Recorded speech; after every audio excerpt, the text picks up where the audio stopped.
చాలాసార్లు మన జీవితంలో అసత్యంలో బ్రతుకుట ద్వారా, మనం ఒంటరితనంలో బాధపరచడం ద్వారా దేవుని ఆరాధించాల్సిన మన నోరులు మూగబోవడం కారణం ఇదే. నీకు సత్యం తెలియదు. దేవుడు నిన్ను సార్వత్రిక సంఘములో తన రక్తము చేత కొనబడిన సముదాయములో దేవుడు నిన్ను చేర్చాడు. సార్వత్రిక సంఘములో దేవుడు మనల్ని ఏం చేశాడండి? చేర్చిన సంఘటన. You are never lonely.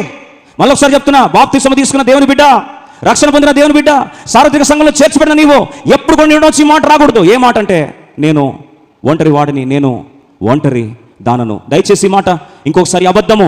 అందుకొరకే అబద్ధాల జనకుడు ఎవరు తెలుసా? సాతాను వచ్చి నీకు అదే చెప్తాడు. ఏం చెప్తాడు? అబద్ధం చెప్తాడు. ఏమని చెప్తాడు తెలుసా? నువ్వు ఒంటరి వాడివి, నీకెవరు లేరు, నీ కొరకు నిలబడేవారు ఎవరు లేరు, నీ పక్షాన ఉండేవారు ఎవరు లేరు, నేను ప్రేమించేవారు ఎవరు లేరని అబద్ధాల మీద నీ మనసును పాడు చేసి ఆత్మహత్యల వైపు నడిపిస్తే. ఎందుకంటే వాడు అబద్ధాలకు జనకుడే కాదు, వాడు ఆది నుండి నర హంతకుడు. అంటే వాడు నిన్ను చంపేదాకా వాడికి తృప్తి రాదో. ఈరోజు విషాదకరమైన సంఘటన ఏంటంటే, చాలా ప్రాంతాల్లో ఆత్మహత్యలు చేసుకుంటున్నారు దేవుని బిడ్డలో. వాక్ సత్యం తెలియక.